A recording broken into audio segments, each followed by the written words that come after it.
My name is Ari Redboard, Head of Legal and Government Affairs at TRM Labs. Welcome to TRM Talks. TRM Talks is brought to you by TRM Labs, the leading provider of blockchain intelligence and anti-money laundering software. Yesterday, a joint German and US law enforcement investigation led to the seizure of Hydra, the world's largest darknet marketplace. And yesterday, the US Treasury Department's Office of Foreign Assets Control announced economic sanctions against Hydra and Russia-based cryptocurrency exchange Garantex for enabling ransomware and other illicit activity. To discuss yesterday's actions, I am joined by a terrific panel of experts.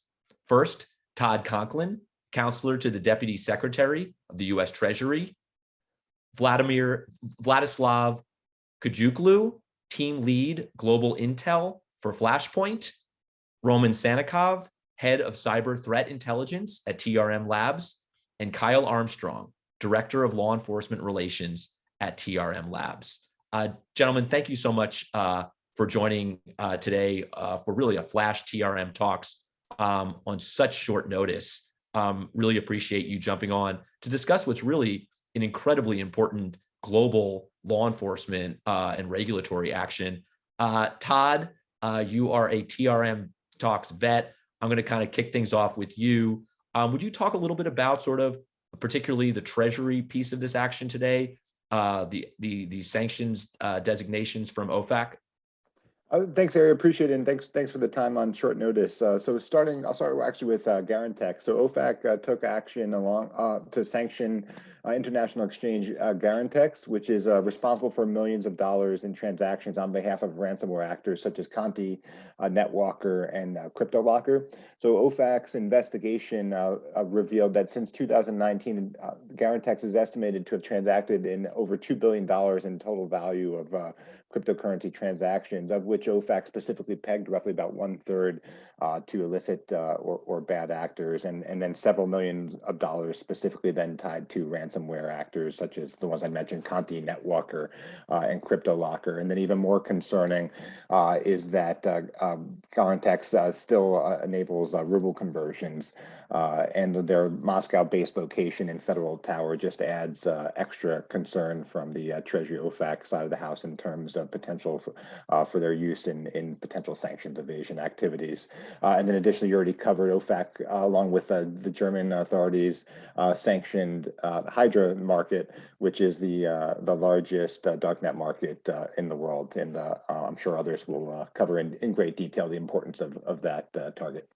Sure. And before we do that, you mentioned sort of the Moscow Tower. What is the significance of that building in the various actions? So people might notice the address matches closely the address of Cuiujuclu, for example, which was the first exchange that Treasury sanctioned back in September. And specifically, I'll let others actually opine on some of kind of the intel notes that's widely available in the public on the tower. But it's the ability to facilitate bulk cash transactions through that building is particularly concerning. I'll just kind of leave it at that. Terrific. Yeah, no, thank you so much. Vlad and Roman, I'm going to kind of open it up for you. Really, I feel very fortunate to have like the level of subject matter expertise on this topic in the room today. Vlad, why don't we sort of kick things off with you? If you can talk a little bit about sort of you and Roman have both been thinking about Hydra and darknet markets writ large for a long time. Vlad, can you sort of level set for us a little bit and talk a little bit about what Hydra was and what its significance is? What it was and what it still might be if what it may be. Yeah, if they have copies of their servers that were seized, we'll see. But in short, it's the longest running or it was the longest running marketplace, not only on the Russian language segment of the deep and dark web, but also on the global scale as well. They've been around since 2015. And what's notable about them is that they opened first as a competitor, as a sort of smaller competitor for RAMP, Russian Anonymous Marketplace. And they slowly grew. And at some point, what was also very interesting is that they basically DDoSed RAMP and basically got rid of their competitor, right? Moving on, it's the concept of it is also very interesting. It's not your, like your traditional card shop or your traditional market. It's basically a place where sellers, and not just sellers of drugs, but sellers of all sorts of illicit goods, including guns and passports, could set up a separate shop. So it's like a shop within a shop. And when it came to this, they had direct suppliers from China, which was also very interesting. And roughly they were, throughout the period from 2015 until 2022, there were roughly more than 19,000 different shops. So of course, narcotics dominated that, but then we had some other things, including illicit software, like licenses for software, weapons, all sorts of PII, so on and so forth. Another interesting aspect of Hydra is just the fact that the shop or the marketplace was around for so long without any sort of interruptions from Russian law enforcement. And there are also a lot of theories about that. Perhaps they had a deal with Russian law enforcement, and they were allowed to run for such a long time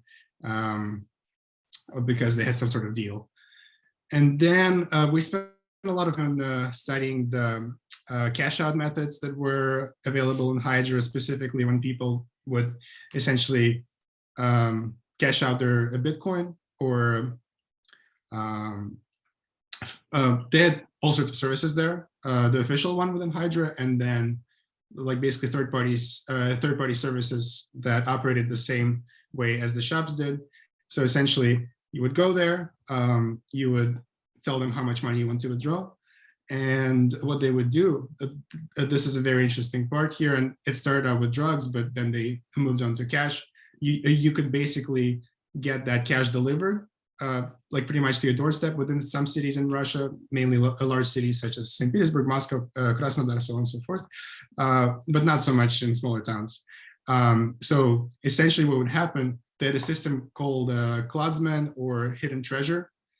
So essentially it started with drugs. Somebody would order drugs and they would get delivered to that general area, somewhat close to your house, buried underground, and then somebody would come and get them. That was the model that was later transferred to actual cash. So people could tell them, for instance, I want $1,000 to be mixed, withdrawn, and delivered to this general area, and that would happen. The sheer number of transactions, the amount of money that went through Hydra throughout the years was just simply astonishing. I think at the very height, it was close to, trying to remember the actual numbers. Maybe somebody can help me out here. Definitely in millions. I can't quite remember what it was, but yeah, I think February 2020, before the pandemic, was the highest, maybe close to $100 million in 1 month, just in revenue. And then it grew again closer to 2021. So essentially very high numbers. It's the largest marketplace out there by the number of registered users, by the number of active users, by the number of shops. It was definitely very interesting to observe it while it was active. And it will also be interesting to see what happens next. No, that's really helpful. Roman, kind of jumping to you for a moment, feel free to build off any of those points, but it seems to me like, look, there are a lot of folks out here who probably still aren't really familiar with sort of like how you get to a darknet market, what you're actually buying on there, why is it even considered part of sort of the crypto ecosystem, right? Can you sort of talk through a little bit about your experience? I mean, no one's been thinking about these issues longer than you have. So maybe even walk us through, what is a darknet market? And then sort of if you could build on into Hydra from there, that would be extremely helpful. Sure. Absolutely, Eric. Thank you so much for the opportunity. And Vlad has done a great job describing the significance and the size of the market. One of the things I'd like to kind of riff off of what he said in terms of the suspicion about why he was able to operate for as long as it did, because one of the things that the kind of traditional cyber criminal deep and dark web shops and forums are specifically told not to be involved in weapons, not to be involved in drugs and various other kind of physical products. Otherwise, you'll bring the attention of law enforcement to yourself. I think really one of the big significance of Hydra is specifically the fact that it was used. So most of the products that were offered for sale on Hydra were predominantly based on the market, the former Soviet Union, Russia, Ukraine, various places in the former Soviet Union. But the real significance of Hydra market was, as Vlad alluded, the fact that it was used as a money laundering, facilitating so many transactions, really involving all sorts of illegal activity, including things that had nothing to do with physical goods at all. So like it was mentioned, ransomware, all sorts of other types of cybercrime. A lot, as we all know, a lot of cyber criminal activity comes from that part of the world. And one of the biggest challenges for the criminals in that part of the world is really moving the funds from the West or other places all over the world, specifically to that area. And so Hydra is one of the places that really facilitated the movement of funds through various means, cryptocurrency, as well as other types of services, Yandex Money, Kiwi, or all sorts of other types of electronic services. So individuals could literally buy money using cryptocurrency on Hydra. So again, as important as the market was, as huge as it was for things like narcotics, like weapons, etc. The real significance, especially right now, with all the sanctions being implemented, is going to be how are these criminals going to try to really monetize their access and monetize their activity and get the funds back to Russia specifically. That's really helpful. Thank you. Thank you so much. Todd, back to you for a moment. Look, I mean, I've been watching sort of Treasury's work and DOJ's work, over the last year or so very closely in this space. And it seems to me that, we've seen actions by DOJ against darknet mixing services. We've seen Treasury go after SUX and ChatX, what we call parasite VASPs, essentially the sort of what you've actually called on TRM Talks, the illicit underbelly of the overall sort of growing crypto ecosystem. It seems to me that darknet markets are sort of the third leg, right, in that conversation. When you're talking about darknet mixing services, you're talking about these non-compliant exchanges, and you're talking about darknet markets. How does this, A, am I right? And B, how does this sort of action fit into sort of a larger, broader Treasury strategy? You nailed it, Ari, and the Deputy Secretary Adeyemo laid this out in November in a public speech where he specifically said that Treasury is going to continue to focus on the illicit parts of the crypto ecosystem, and then specifically mentioned under that umbrella then darknet markets, mixers, and non-compliant exchanges. And Roman hit the nail on the head here in terms of why we coupled these two targets together, right? So you still need to find vehicles to exit the Hydra market and join the international economic community. And Garantex was one of the vehicles and conduits that enabled that transition, right? And that's exactly what we're talking about when we're talking about the illicit underbelly. You have an internationally operating exchange that's able to take large amounts of bulk currency, rubles in this case in Moscow, and potentially then enter that into the international economy. And that's not something that when Treasury observes that we're going to be able to accept without taking immediate action. And that's exactly what we did here. Terrific. Yeah, no, thank you for that. Just staying with you for a moment, Todd, and Roman started to get into this a little bit in terms of Russia, sanctions or Russia's sanctions evasion. We spent some time last month talking about, the possibility of using cryptocurrency to evade sanctions in Russia. Is that part of the context for these designations today, the sort of the Russia sanctions piece? Exactly.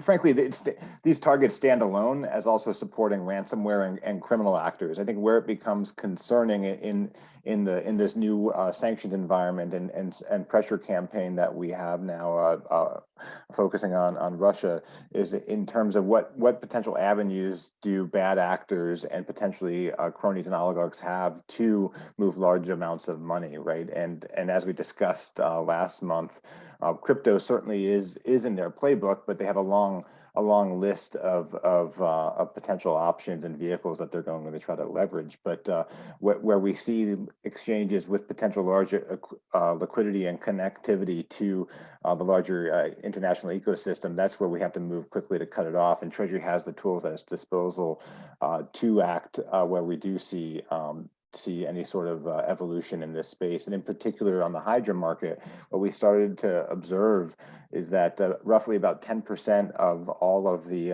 Russian virtual asset outflows had some sort of touch point to the Russian Hydra market. So you're talking about 10% of all VASP outflows on a weekly basis touching the Russia Hydra market. And that's something that we have to act on once we see it. And we started to see that, we observed that, and we moved quickly to try to close that off. Terrific. Last question in this line of questioning for you, Todd, and that is, cyber has been a big part of sort of Treasury's strategy also, and that it dovetails some with crypto, but it is separate and apart. Can you talk a little bit, is there a cyber strategy around this as well, or sort of any updates on that cyber strategy? Right, and I think one concern then, and there's more, I think, in the open source space that I'm sure a lot of the colleagues on the call would address, but in terms of whether or not some of the ransomware actors are going to support certain nation state actors, and whether or not there'll be some sort of merger, and that's obviously an area of continued concern that we're going to continue to monitor. And specifically, I mentioned the three groups that were specifically using Garantex and also the Hydra market publicly. So that's obviously a concern. But Treasury is committed to sharing intelligence information as quickly as possible with the financial sector writ large to ensure that we're passing tactical information as quickly as possible. So one recommendation to the entities that are joining us today is, if you're not already part of the FSI SAC and you have that opportunity to join as an organization, I would highly recommend you join the FSI SAC. That's where that's the vehicle Treasury is using to share in cyber intelligence information with the private sector in a near real-time basis, or as real-time as possible. Terrific. Yeah, no, thank you so much. Vlad and Roman, I see you guys shaking your heads during some of that conversation. Any sort of things, any other sort of highlights on Hydra that you want to that you sort of want to get out, or sort of jump off of Todd's comments? Just, maybe this is somewhat wishful thinking on my part, but I could see this being a very significant blow to individuals that, again, are trying to commit criminal activity, obviously, and not just the physical aspects, like I said before, not just drugs and weapons, but really we're talking about a lot of the things that are involved in everything from carding to ransomware to all the things that are essentially trying to siphon funds out of various areas, including the West, including Latin America, et cetera, and really trying to get that to the Russian market. I think this is going to be a big blow to that. And, we've already seen people who are struggling with the sanctions, cyber criminals who are struggling with the sanctions, who are trying to find alternative payment methods with things like Visa and MasterCard no longer being available in Russia, and literally talking about even having things shipped to Belarus, for example, and then driven across the border. But again, obviously, there's only so many things you can, so much money that you can transport that way. Ultimately, it's something that is going to really, when we're talking about the millions of dollars that some of these criminals are making, I'm really hoping that this is going to put a major monkey wrench in their wheels. Yeah, and just to add to Roman's point, it basically changes a lot of things in cybercrime in general with the sanctions, and now with the Hydra being gone. First of all, it's more difficult for them to get the actual cash out of Bitcoin or other cryptocurrencies. But second of all, a lot of cyber criminals use that money to get, all sorts of goods from the West, from MacBooks to expensive cars, which are no longer available in Russia. So it's a lot more difficult for them to even find like a purpose to get that money. So I think these events will change the mindset of a lot of Russian speaking, or like specifically cyber criminals who are Russian speaking and who are based out of the Russian Federation. So for instance, just to get a credit card that would work outside of Russia, you now have to go to a place like Uzbekistan, get the credit card, travel back. So it changed a lot of things. And now, of course, with Hydra, the most important part here is the cash out. They can no longer like even travel anywhere. Like even beforehand, it was questionable because you could get arrested somewhere, but sometimes they would go to Turkey and places like that. But now, soon probably planes will not fly out of Russia because they will not be able to service them. So it changes a lot of things in the landscape. That's really helpful context. And essentially, sorry, just one last thing. Essentially, what any law enforcement is always trying to do is they're trying to change the calculus for the individuals who are making that decision to be involved in some sort of high risk, criminal enterprise. So here, I really think that this changes the calculus for a lot of people in terms of, is it worth it for them if they can't make the money? That's an awesome segue. So Kyle, you have led these types of just huge global cross-border investigations involving cryptocurrency, involving terrorist financing from your, long storied career at the FBI, and we can get into that in a moment. So don't steal my thunder there. But would you talk a little bit? Would you sort of? I think there are probably folks who are watching who are saying, it's like, what does go into an investigation like this? How do we work internationally, to do something like this, where you have, likely DOJ action, U.S. law enforcement working with German law enforcement? Would you sort of walk us through what this thing looked like? Yeah, sure. And thank you. And thanks so much for having me. This, like many others that have been done by U.S. law enforcement, U.S. regulators, and, plenty of the partners around the world, the two main things that go into it are, number one, a lot of hard work, and number two, a lot of coordination, which is sometimes harder than the actual investigation. And so, starting with number one, the hard work. I mean, there's several ways to really dive into some of these investigations. A lot of times, historically, some of the best ways to target these darknet marketplaces was sort of undercover transactions. Providing, doing a transaction and then following and tracing out the virtual currency. And so this did occur in this situation, and using tools like TRM, where you can, once a transaction is made, then you can follow the flow outside and from the marketplace. In this case, it did go frequently to the sanctioned entities, but also it tends to spider web around. Eventually, the name of the game is attribution. So eventually you find some place that you can go to and you can obtain records via legal process to find out who's controlling that subsequent address. Or if it's, a third party customer, maybe, somebody like a server space, you can ask the server farm, or ask, the service provider, hey, who is your customer? And they may give you a name. And so, that's just one sort of channel that takes a lot of hard work and a lot of patience, because there's a lot of false positives there. When you could be following something that has nothing to do with the case after a couple hops. And so, you just start back and you go back into it, you dive back into it. Along the way, there's warrants that are done in order to obtain, again, once you find a place that will accept process, you obtain a search warrant or the equivalent thereof in a foreign country. And there's just a lot of coordination on that. So you take these sort of breadcrumbs and these clues, and you put it together and you try and piece together the attribution of who is running it, where it's being run from, and how you can sort of disrupt the whole thing.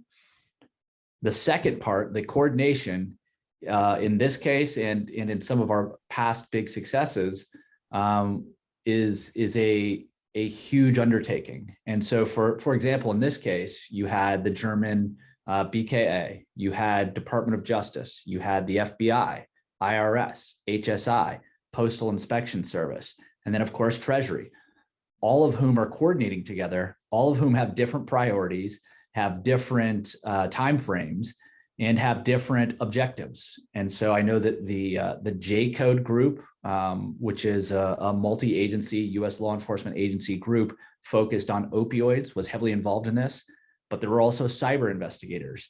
And so even those two groups together have different priorities on how they want to work to take a case down. There was multiple versions of prosecutors, multiple sets of prosecutors on this, to include the Northern District of California and CSIPs, all of whom have different priorities, different timelines. And so you take all of that and you have 30 investigators with a bunch of bosses and a bunch of different priorities, and you need to be able to figure out, hey, when are we going to do this? How are we going to do it? Who's going to do what?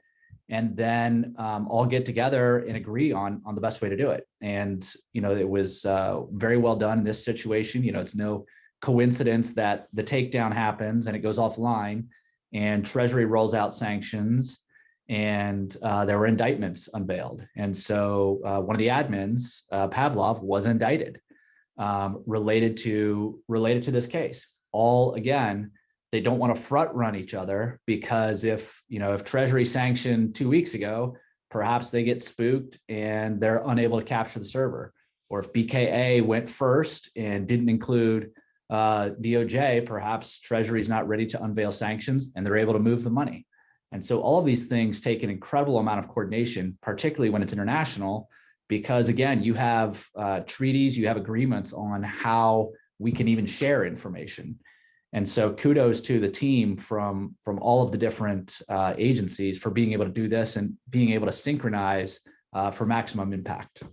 No, Kyle, thank you so much for that perspective and for your experience. I would be remiss to not just say welcome to TRM. Kyle started Monday after an incredible 14-year career leading teams in some of really the very biggest FBI investigations. And it's just an honor to have you at TRM and on TRM Talks. So thank you so much for joining. Means the world. Todd, let's kind of finish things here with you. Look, obviously, as prosecutors, we're never allowed to send a message, but that's kind of the beauty of being a regulator. You are really sort of speaking to the larger, I think, illicit, the growing crypto ecosystem, compliant exchanges, across the world. What kind of message does this send? And are there sort of any compliance takeaways? There's a lot of compliance folks who will be watching this. Any compliance takeaways you want to leave folks with?